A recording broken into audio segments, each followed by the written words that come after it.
मुख्तार के भाई के खिलाफ बीजेपी का मास्टर प्लान। अफजाल अंसारी के खिलाफ पारसनाथ पर लगाया दांव। पूर्वांचल के डॉन पर भारी पड़ेंगे बीजेपी के पारस।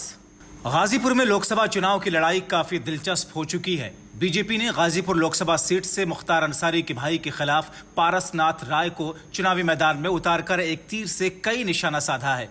मगर मुख्तार के भाई अफजाल अंसारी के खिलाफ पूर्वांचल में बीजेपी को एक भूमिहार उम्मीदवार देना ही था।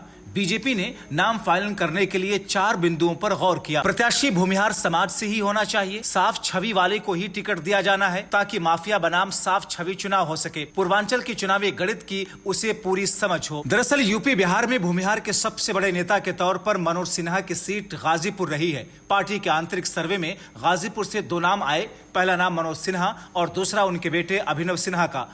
अभिनव पिता मनोज सिन्हा के जम्मू कश्मीर के उपराज्यपाल बनाने के बाद राजनीतिक सामाजिक कार्यक्रमों की कमान संभाल रहे थे, लेकिन पीएम मोदी के लिए जम्मू कश्मीर बड़ी प्राथमिकता है और मनोज सिन्हा के उपराज्यपाल बनने के बाद लगातार उनकी वहां पर अच्छी छवि, अच्छी सुर्खियां बटोरने की वजह से कश्मीर में किसी तरह का प्रयोग किए जाने के बजाय बीजेपी ने यह तय किया कि मनोज सिन्हा वहीं की जिम्मेदारी संभालें।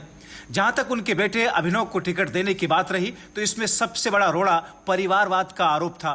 इसलिए बीजेपी ने उनके बेटे के नाम से परहेज किया।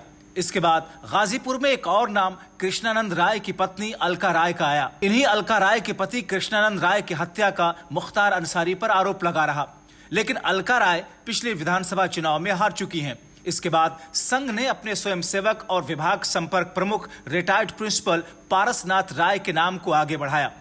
68 वर्षीय पारसनाथ राय की छवि क्लीन रही है और गाजीपुर में अंसारी के बाहुबल बनाम बीजेपी की स्वच्छ छवि का नैरेटिव बनाने का अवसर भी दे रही थी। संघ कार्यकर्ता के तौर पर मनोज सिन्हा के चुनावी प्रबंधन में इनकी सक्रिय भूमिका हर चुनाव में देखने को मिलती रही है। पारसनाथ की छवि के साथ कोई नकारात्मक बैगेज भी नहीं, इसलिए बीजेपी आलाकमान ने संघ की पसंद पर मुहर लगा दी और पारसनाथ राय को अफजाल अंसारी के सामने उतार दिया। अब नतीजे बताएंगे कि आरएसएस का यह दांव सीधा पड़ता है या उल्टा। लेकिन जिस तरीके से भारतीय जनता पार्टी ने मुख्तार अंसारी के भाई अफजाल के सामने प्रत्याशी उतारा है, उससे ऐसा लगता है कि इस सीट की लड़ाई बेहद दिलचस्प हो चुकी है। Bureau report, TV7 Bharat.